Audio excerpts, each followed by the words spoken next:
Hey, friends, and welcome back to another episode of Be Positive, where we talk about real life, the hard parts, the healing, and the in between.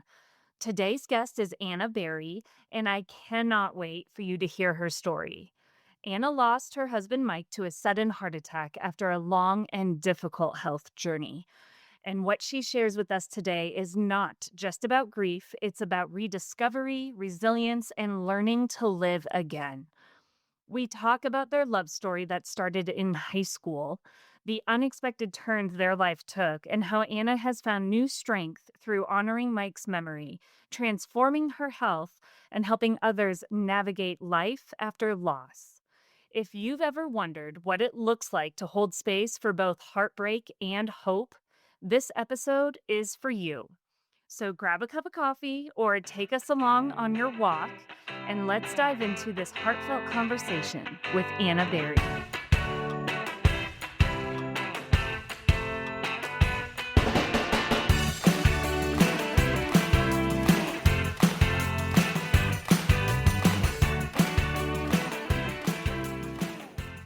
I am so excited to be joined today by Anna Berry. And before I spoil anything at all, I would love Anna to give a brief introduction and we can get rolling. Course. So my journey started, I was a senior in high school, working at a restaurant in Sarasota, Florida. I thought the one of the guys working at the restaurant was pretty cute. I passed someone my phone number and said, "Hey, go ask him what he thinks about me. And if he's interested, give him my number. If he's not, just throw him a trap." Well, Jerry went and walked up to the cute guy and said, "Hey, she thinks you're cute. Here's her phone number. Give her a call." The rest was history. So that was Mike who got my number and called me probably within the next day or so. And we became what I like to call high school sweethearts.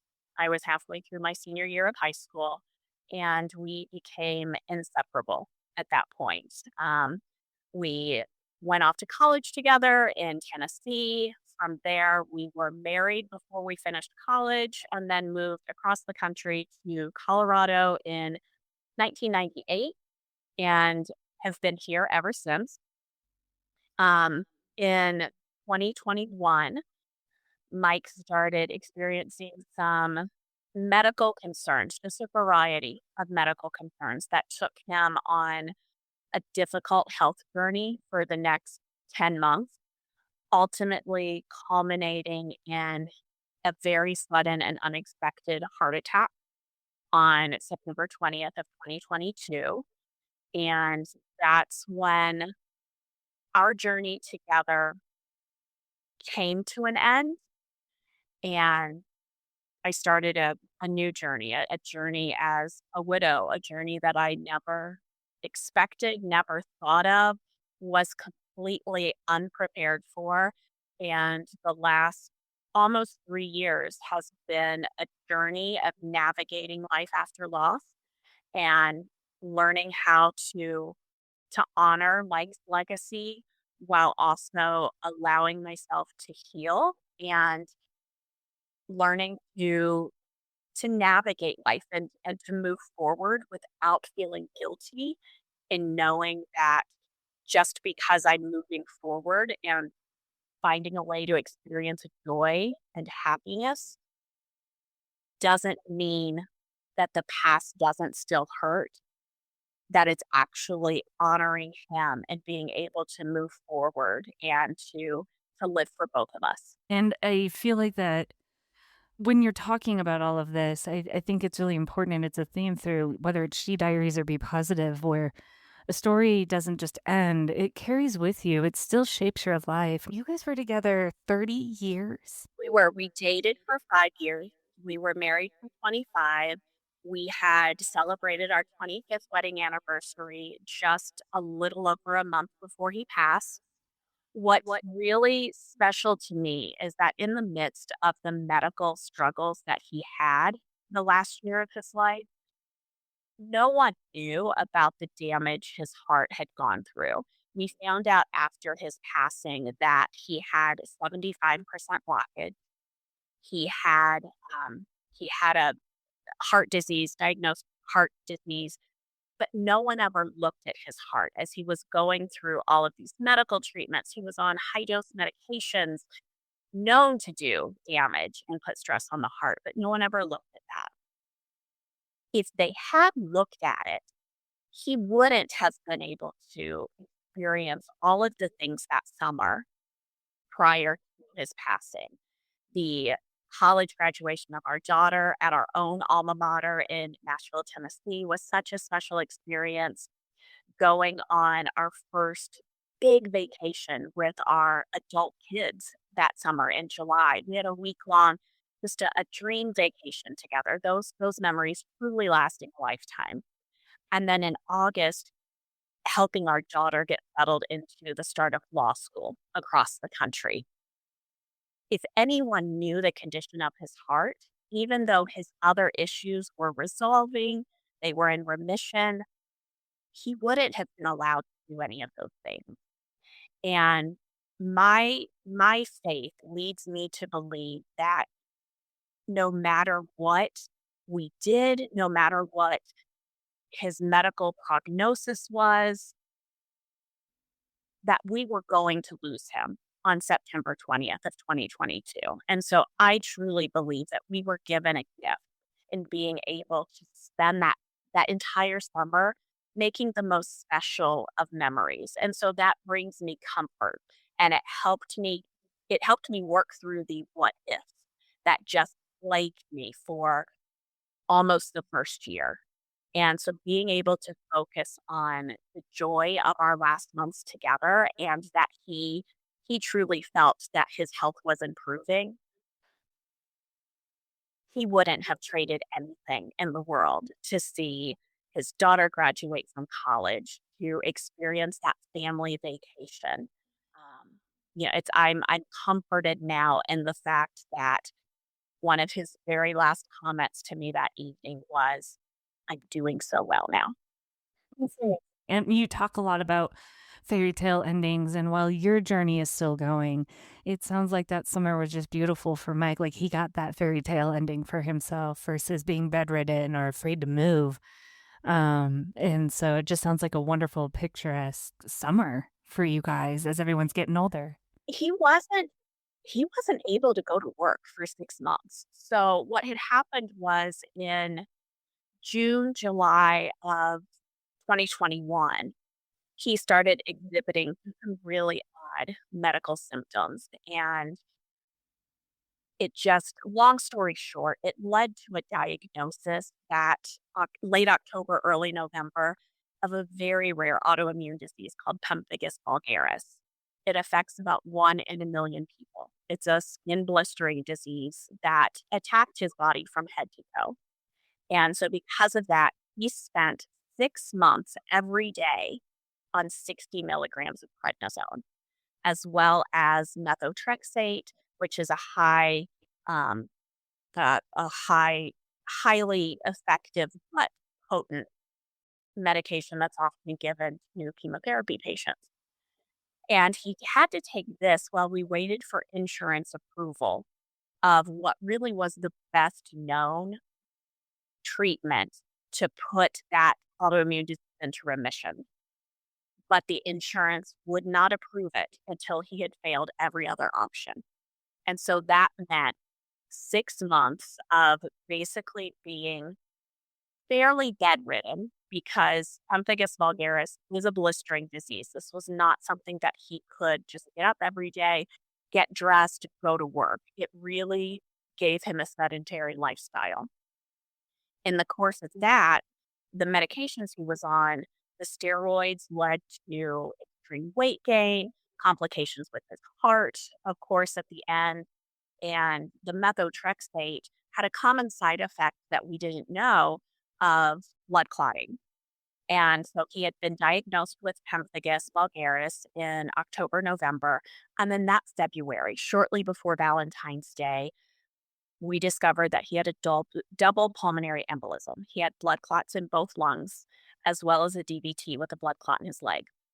That led to a diagnosis of factor V Leiden, which is a genetic blood clotting disorder. So he then went on blood thinners.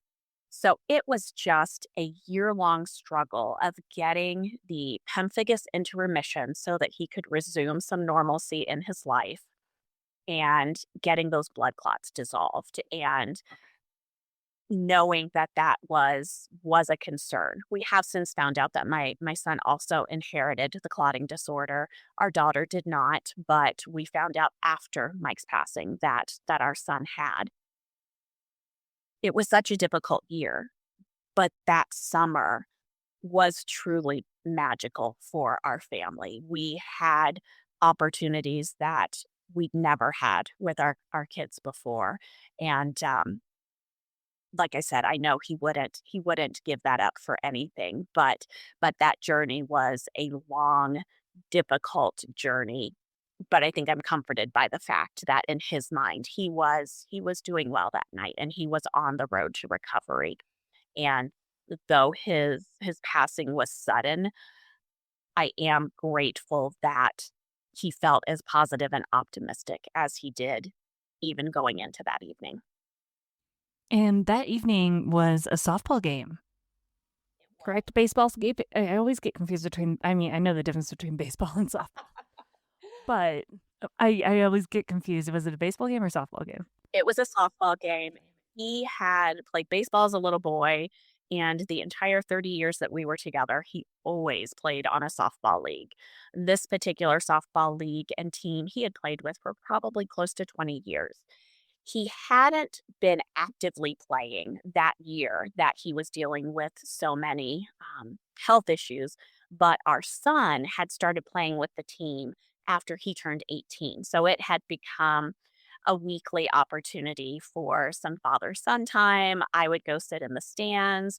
Admittedly, I didn't go to the games that much before my son started playing. As soon as he started playing and had moved out of the home, it was an excuse to be able to go see him, check on him, and then cheer both of them on. But after Mike got sick, I wouldn't let him play. I said, "No, it's too risky with clotting and getting injured, all of that." And he started then being more of a coach, and he would stand on third base and coach the team. The evening that he ultimately had his heart attack, when that happened, he was not on the field. He was in the dugout. The team was on the field. He was in the dugout, had one or two people in there with him. And I was just sitting in the stands, just like any normal night when they called me over and he said to me, "Call 911."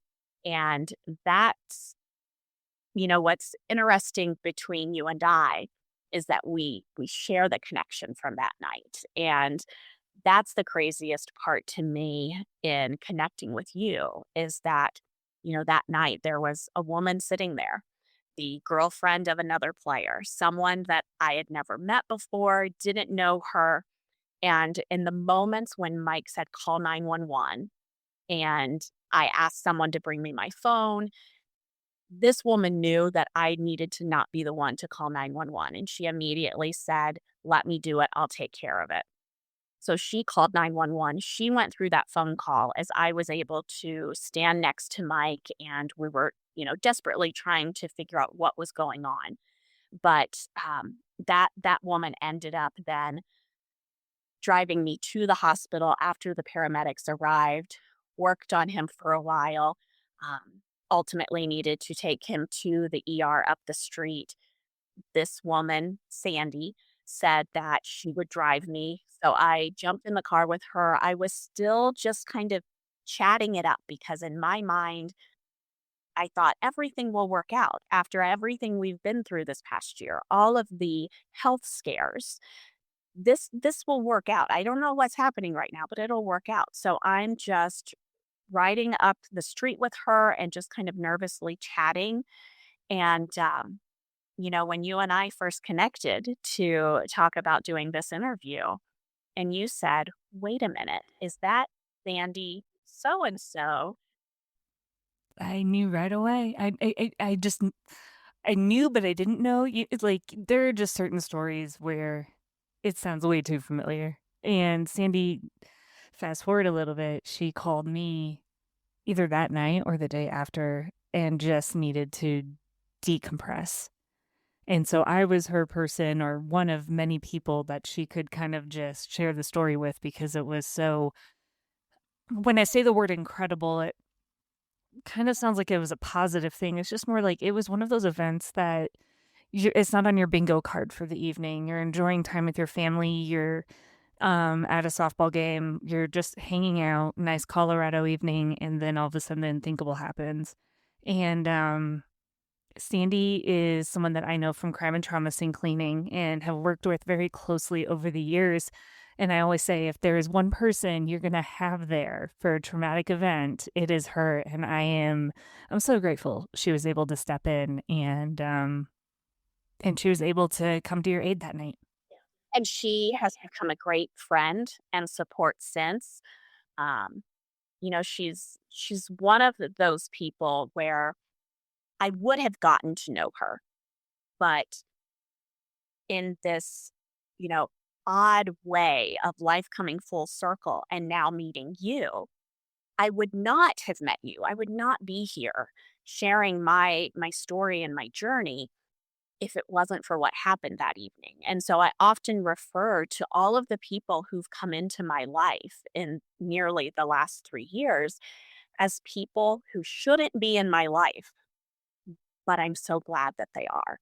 In a perfect world, none of these people that have become part of my tribe through support groups and just new circles, none should be in my life, but I wouldn't be where I am without them. And I'm so grateful that if this was to be my story and my journey, that these are the people that have been brought to me. And with our shared connection, that to me is what it's kind of like what I refer to as a mic hug.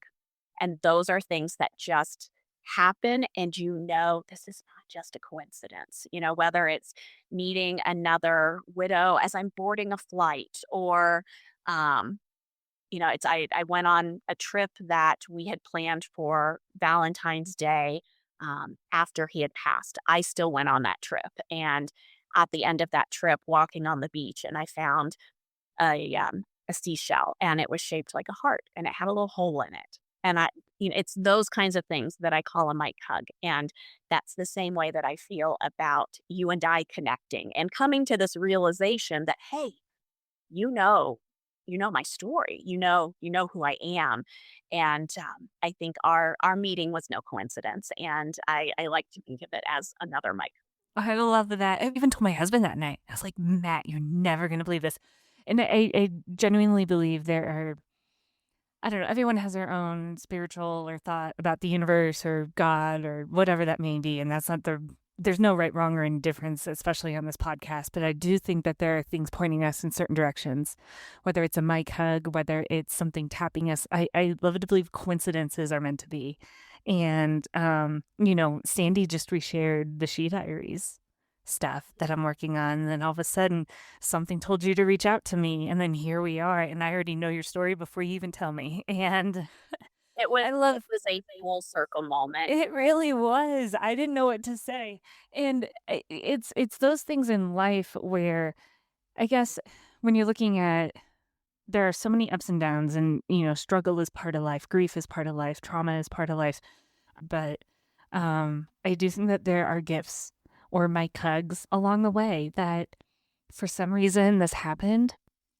You're still not alone, and there's a reason, and we're going to make meaning of this. And so, one thing you shared with me was just before Mike passed, you were talking, was it with your daughter, about maybe going into speaking again or writing a book? And then now this has almost propelled you even further towards that dream. Talk a little bit about how you've made some kind of big life changes based off of this goal and this dream that you've always had. I've been a lifelong advocate. It's just been something that has always come naturally to me. It's been one of those things where anytime I've gone through anything difficult, I just told myself, okay, let's use this experience to help other people. And I taught my daughter to do a lot of the same thing. And I always felt like I wanted to write a book. I wanted to write a book on resiliency and overcoming. the difficulties that I had faced. But I told her just a week before he passed, I'm really feeling the desire to write this book, but I don't feel like I have my fairy tale ending yet because he had been my Prince Charming coming in to rescue the damsel in distress. And, I wanted to have this pretty fairy tale ending with a beautiful bow on it to tie up the story. And and I said, I'm just not there yet. And then a week later, he passed, less than a week later. And in that moment, I felt like fairy tales don't exist. Show me one fairy tale where Prince Charming dies and the princess becomes a widow. That doesn't exist. Though now I can look at it and find beauty in the fact that those marriage vows, till death do us part, in sickness and in health, all of those, we lived those for 25 years of marriage. We lived every one of them. And I did get to love him until his dying breath. And there is beauty in that. So I would like to think our life together was a fairy tale. But now what I'm looking at is not that I'm supposed to write a fairy tale story with that beautiful bow tie to wrap it up and end it. But now it's a story that's not a fairy tale, but it's a story where I get to be the heroine of this story. And it includes the fairy tale, but it includes how that damsel in distress, who then became a princess, now is saying, okay, my world my world looked perfect. It felt great. It was everything I wanted it to be. And then it suddenly fell apart, but I'm not going to fall apart. I'm going to find meaning and purpose in this, and I'm going to be the heroine of this story. And who knows what the ending will look like, but this story will be written and it will be shared to help other people. And if that means saying, you know what, our fairy tale endings don't exist, but we can still have a really fantastic ending to this life and to our story and our journey and everything that it includes. And we can make beauty happen even from loss and from grief. Absolutely. Well, and you are now rediscovering.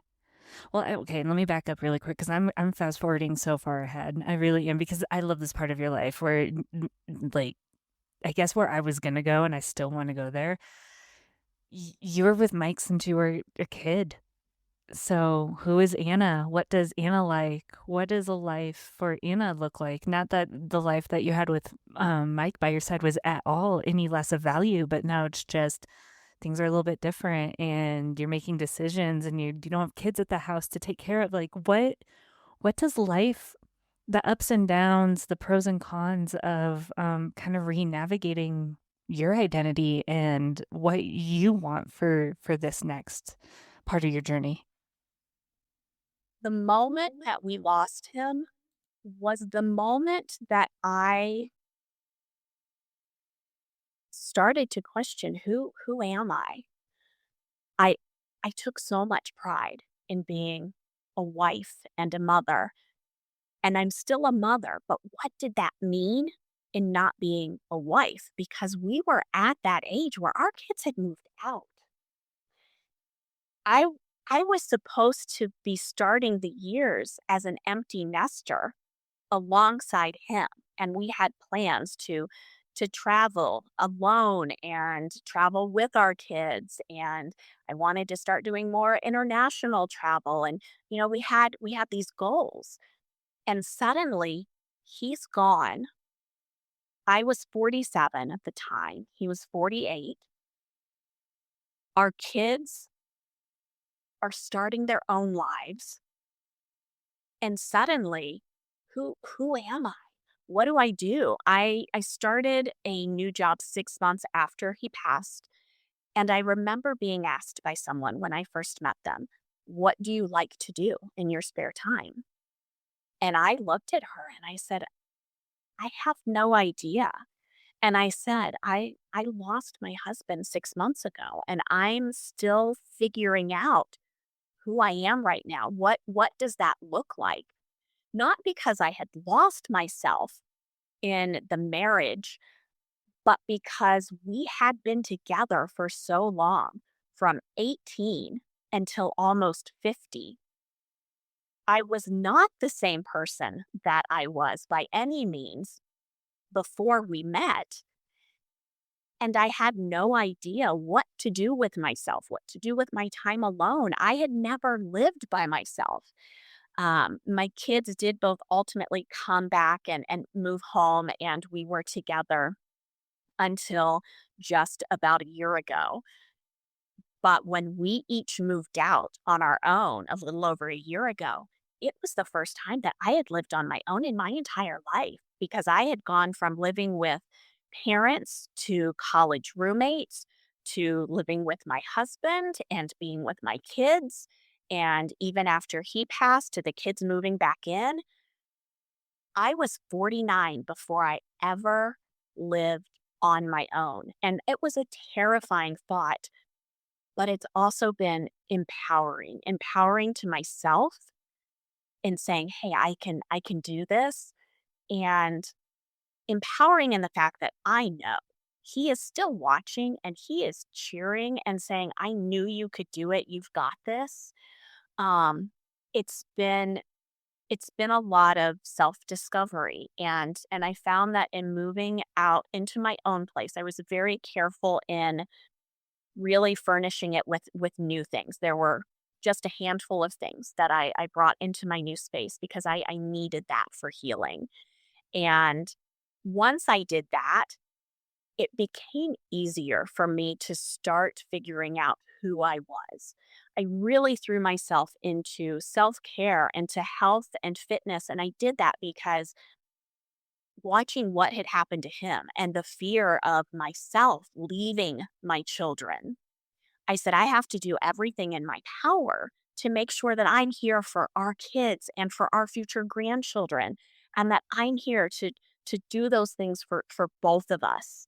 And I've taken a lot of pride in the fact that I've turned my health around a lot. And so I've built a lot of confidence with that and just overall feeling healthy. And that's made it easier for me to get out and to have more energy and to create circles of girlfriends and go, okay, previously we spent all of our time together as a family. So when we lost him, I I had girlfriends, but I didn't have girlfriends that I spent a lot of time with. Doing girls' night wasn't a thing for me. Now I know that no matter what my future looks like, I need to make sure that I also stay rooted in my own personal identity because it's important. Moving forward is scary when you start to think about if you will open yourself up to a relationship or getting married again, what that might look like in the future. And one of the things that makes that the scariest is that you are opening yourself up to becoming a widow again. And so part of what I've learned and am taking forward with me is as I am rediscovering who I am, I will make sure that I know that regardless of whether or not there is a future with another spouse and partner in my life, because that was one of the most difficult aspects for me, was just trying to figure out who I was. And it's still a work in progress, but I I, I like I like this Anna. I like what I've created. I like the direction that I'm headed. And again, I know he's cheering because he was always my biggest cheerleader. I love that so much, and I'm gonna give you, like, a really big shout out here. You not only just worked out, you lost 50 pounds. I mean, that's huge. Was it a de-stressor? Obviously, you had the motivations as well, but as you're getting through grief, I guess a couple of the things that you said to me in our pre-conversations, one, obviously the health and fitness side, and making sure that you had the longevity of your health to do whatever you can to be around for yourself, for your kids. But then also Working out and physical fitness is a really great way to de-stress, reduce anxiety. You're going through it for so long and probably still, just with the realization that Mike's no longer here. So you have the health and fitness side, which I love that you touched on. The other side too is you weren't afraid to sit with your feelings. Yes. You didn't shy away from the hard emotions, and talk a little bit too about how the combination maybe of the two, and maybe there are other ways that you really started working on getting through the grief and the harder moments. Something within me, I think, just kicked in so quickly. I've always been a fixer. If something was going on with my kids, with my family, at work, personal life, whatever it was, I would immediately go into fix it mode. Okay, what can we do to fix this? What can we control within the situation? I've never felt as as hopeless and helpless as I did the night that we lost him. And then I went through what I call hopeful moments and hopeless moments. And I would embrace the hopeful days and I'd let myself just sit and feel those helpless days. So for me, at 3 weeks out, I sought out my first support group because I knew that I needed to surround myself with like minded women. I needed to be with people that without speaking a word just understood. And so from one support group, I then joined another. I helped start one through the course of the first year. I just threw myself into this is the one thing, the only thing in my life that I can control right now is seeking sources of help, sources of healing, but not without letting myself grieve. And I let myself grieve all of it. Those days that were difficult, I didn't run from it. I didn't try to distract myself. I said, okay, this is this is a grief moment. This is a grief day. We're just going to feel it. I would cry in a store. I would cry on the way to and from work every day.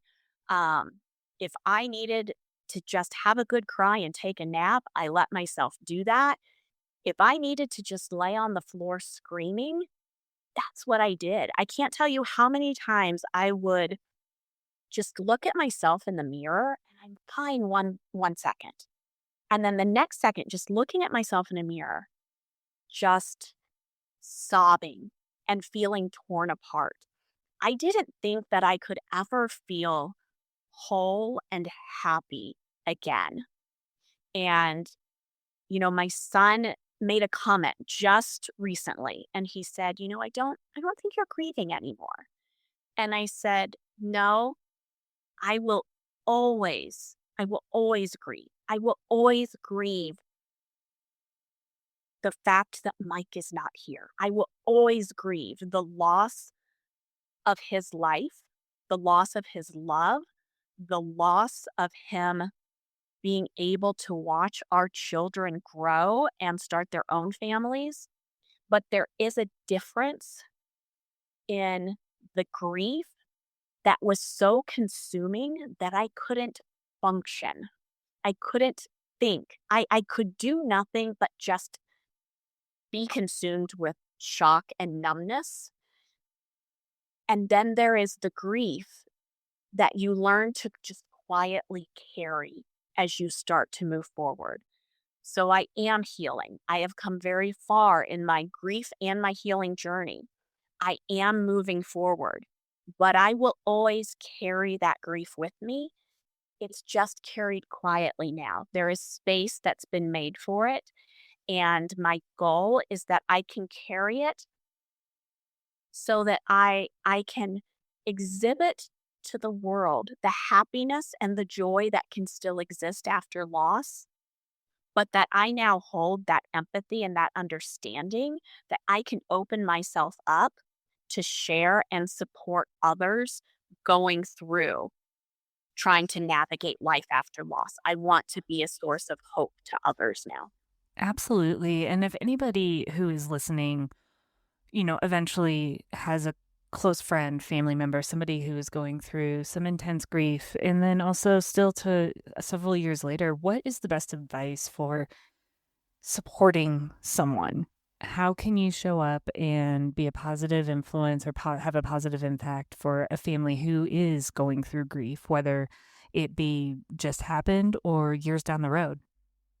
One of my sayings that I've kind of come up with is to give yourself and others grace in grieving and hope in healing. When you are supporting someone who is grieving a deep loss, just give them grace in that. One of the first things that I tell people is reach out. We want to know that people are thinking of us, but reach out and simply say, I'm thinking about you. I'm here if there's anything I can do. But when you get those messages, whether it's phone calls or texts or emails or just a face-to-face conversation, being asked, "How are you doing? What can I do for you?" Those open-ended questions, they're impossible for someone who is in the deep depths of grief because we don't know what we want. We don't know how you can help us. But if you just say, I'm here for you, I'm thinking about you, or just step up and say, I'm going to have groceries delivered to your house. Um, a lot of people will send meals.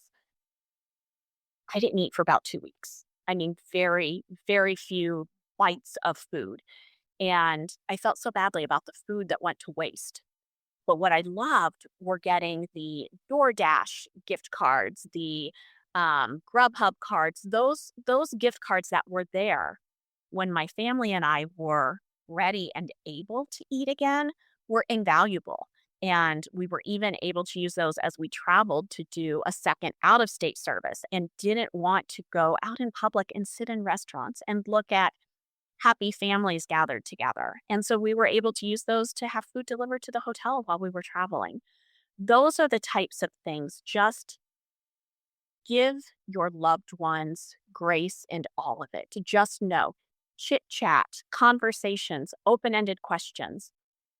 It's not that they don't want to, we're just incapable of doing it. And just take the initiative and say, hey, I'm showing up at your door. I've got this for you. Just take action and don't ask them what you can do because we truly don't know. And I realized that in talking about my my healing process, I didn't touch on the health and the wellness aspect. But part of what I was doing in moving forward in seeking out those support groups and looking for other like-minded women to walk alongside was that at the same time I was realizing, okay, I need to take control of my health. I can take control of finding sources of support for myself. I can also take control in saying, okay, through the course of COVID, working from home, being pretty sedentary during COVID and during Mike's health issues, through the fun of perimenopause and menopause as a woman, through grieving, the weight that I had gained it was at a point where I was either going to let it go and let go of myself, or I was going to take control of it. And I decided that for myself and for him, that I was going to take control of my weight and my health. And through the course of that, all of my labs and my numbers came down. I'm no longer pre-diabetic. I tested all of the things this year, anything and everything that needed and could be checked out. I had it done to make sure that those years as a busy mom and a woman where we say, no, we'll take care of everyone else. We'll get them to the dentist, the doctor. I was constantly pushing Mike to get to his medical appointments, but we so easily just disregard our own health. And I said, no, this is the time for me to make sure that I'm okay. And if there's something that is wrong, that I am proactively taking care of it. And so that led to a lot of time walking just became therapeutic for me. So that was what kickstarted the weight loss. And then that led into gym time. And now I find that on the difficult days or the days that I'm particularly stressed, my immediate response is I need to get to the gym or I need to get outside. It's that physical activity and the mental release that it gives and the opportunity it gives me just to think, reflect, and process. And so it's had multiple benefits, both from a mental health aspect and a physical health aspect. And we're going to talk offline about your workout strategies because I need to be on this journey. They are far from perfect, and but I am proud of how far I've come. It's incredible. You should be so proud. One other thing that you referenced in our pre-discussion was how a book by Megan Devine, I want to say her name right. It's okay that you're not okay. What is that book about and how did that inspire you? That book was such a gift, quite literally. My best friend that night at the hospital when I was told that there was nothing else that they could do for him, I immediately told my son, I need you. I need you to call her and tell her that I need her." And, this was a family that, they were our family friends, like our families, our kids grew up together, they played sports together, activities. We had just watched both of their kids get married that year. We did all of the things together. And, and I knew that I needed her. And she showed up that night, took me back home to her house for the evening because I could not go back to my place that first night. And a couple of days later, when she came to visit me and check on me, she brought me this book by Megan Devine. It's okay that you're not okay. She brought it to me and she said, I got this for you. And I also bought a copy for myself so that I can read it and learn how to best support you. That is a friendship at the deepest of soul levels. She has not left my side since that first night. It's not uncommon to still get texts from her randomly that say, I love you. I'm thinking about you. It is just such a treasured friendship. But that book, it was so good for me. And I started reading it in those beginning days when I couldn't read anything else. I could not keep my interest and attention in a book to save my life, except for this book. And I think what is so special about it is that the author was a grief counselor who then realized that she knew nothing about actual grief and healing until she experienced her own loss and watched her fiance drown in the ocean. And then she realized, oh, I actually I didn't know what I was talking about. And she has a podcast, she has this book, and her message is simply, it's okay to not be okay. What has happened to you really is as bad as you think that it is. And you don't have to pretend to be happy. You don't have to, live to kind of the world's general standard of, okay, it's been how long now? Shouldn't you be over this? It's okay to take the time that you need. You grieve as long as you need to. You heal the way that you need to heal. And don't be ashamed to say if someone says, "How are you doing?" "I'm not doing okay." And there was so much power in that. And so that is now a book that I suggest people pick it up for themselves, for someone that they love who's going through a loss. And I've had so many friends and coworkers and acquaintances who have said, "I got this book for someone that I know who really needed it, and I've gotten it for myself as well." I wanna add that to our website too for other people to have reference and see, I wanna read it. I mean, I love that your friend already had the foresight to know, I don't know how to be there for you, so therefore, I'm gonna read this with you. That truly the smartest thing you could do is if you don't know, well, we're gonna figure it out together, and you're Exactly. not alone. I think that's such a gift. What would you say, looking back, so as you are today, but looking back on the Anna that had just lost Mike, what would you tell her? Oh, what would It's I a big tell question, and her? Wow. What would I tell her? I wanna tell her that you did it. You got through it. You found a way. It's my initial thought is I'm going to tell her it's going to be okay. But that doesn't help in those moments. It doesn't. When we know someone who's going through loss and they are drowning in grief, you can tell them it's going to be okay, but that it doesn't matter. I think I would go back and I would tell me to just keep giving myself grace because that was really what I had to keep doing was to just give myself grace in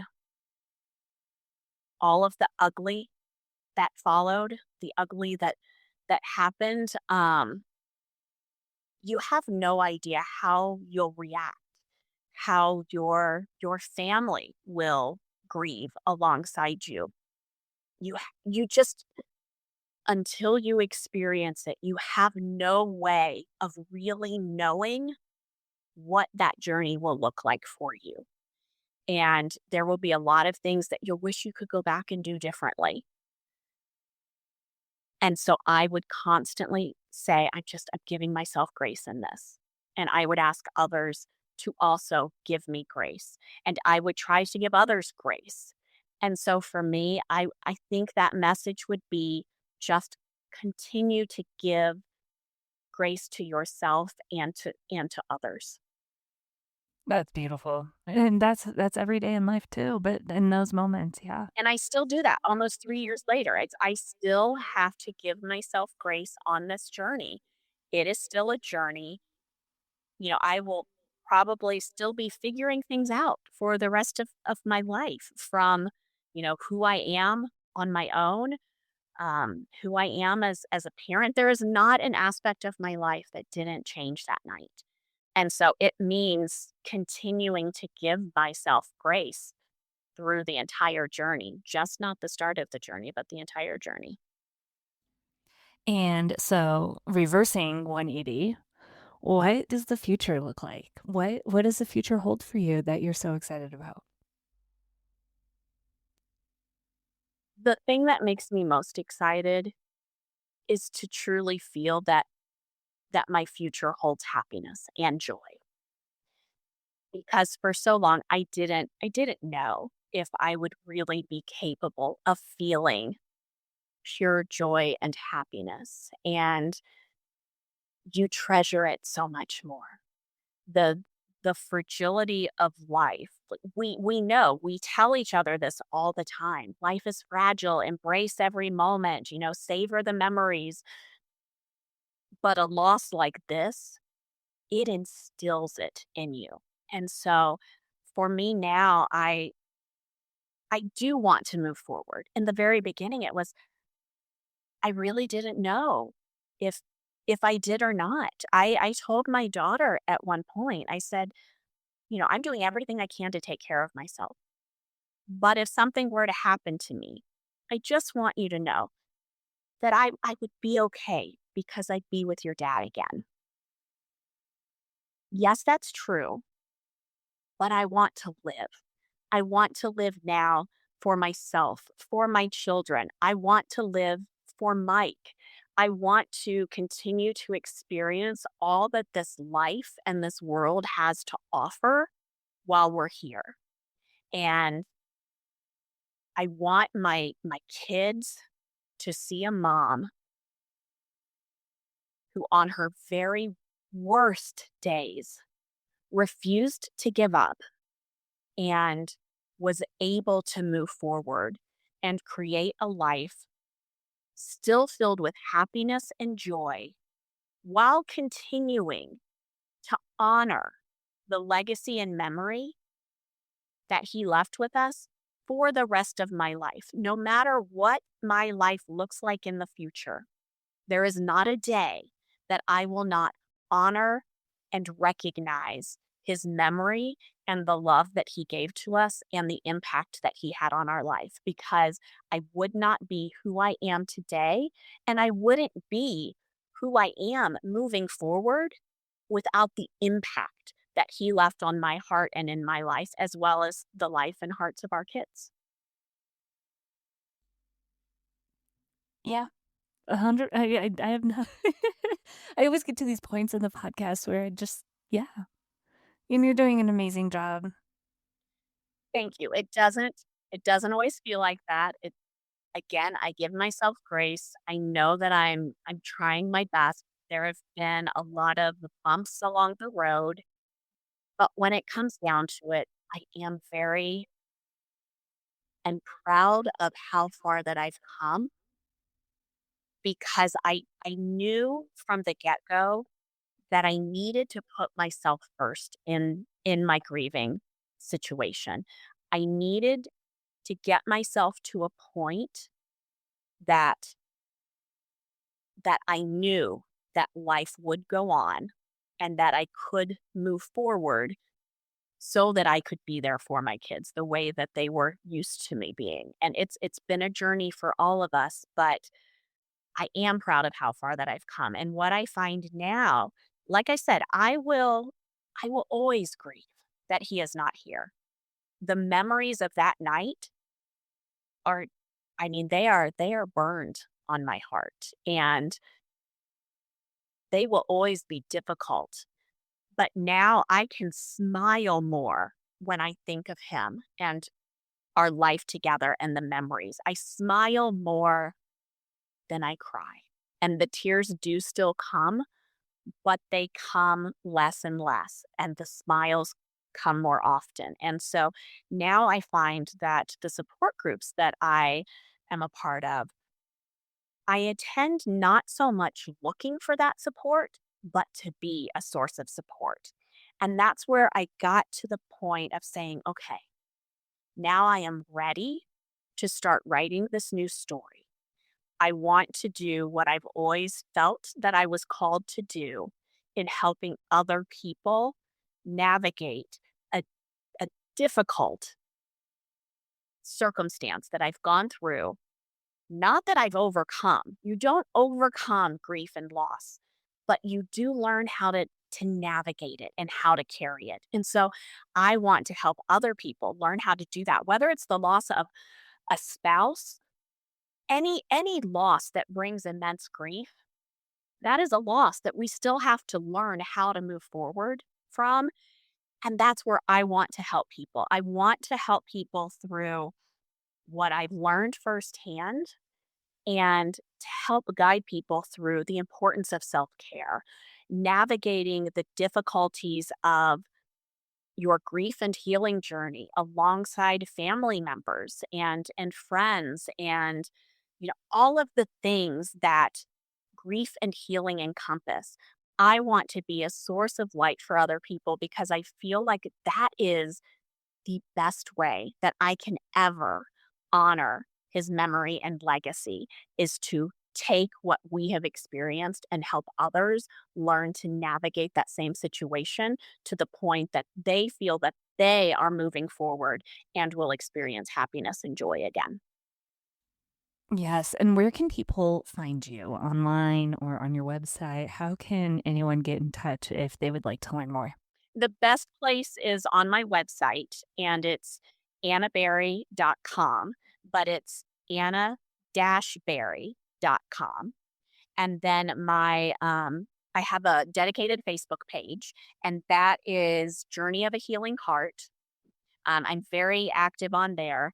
And then I also have an Instagram page that is Journeys of the Heart. But by going to the website, that will lead to all of the social media pages. I will be adding information soon. I do intend to start offering grief coaching services. I'm in the process right now of doing some certifications on that. And so my website offers information on my speaking, as well as I'll have included here pretty soon grief coaching. And I am the goal down the road is to have a book put out as well, Journeys of the Heart, and for to be able to share those stories and that journey of navigating grief, healing, resilience, faith, health and wellness, all of the things that come along as part of that journey.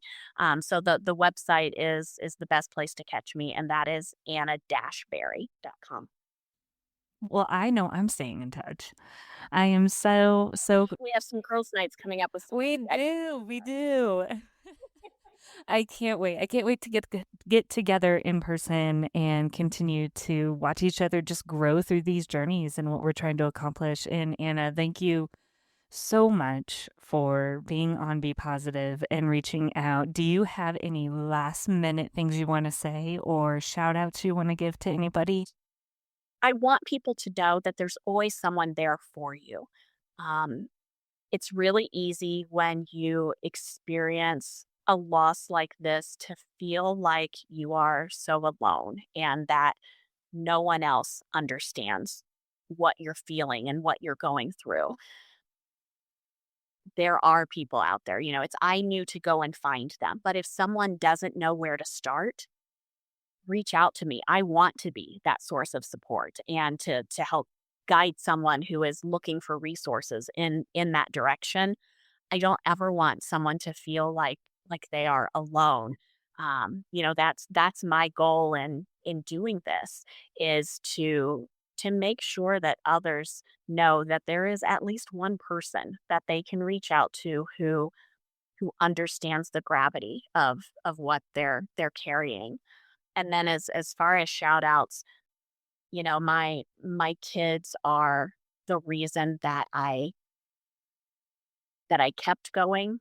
They're the reason that I keep going, and they are they are the reason that all of the pain of this loss, it's all worthwhile because sometimes you think, would I go back and do it again if I knew that this is how it would end?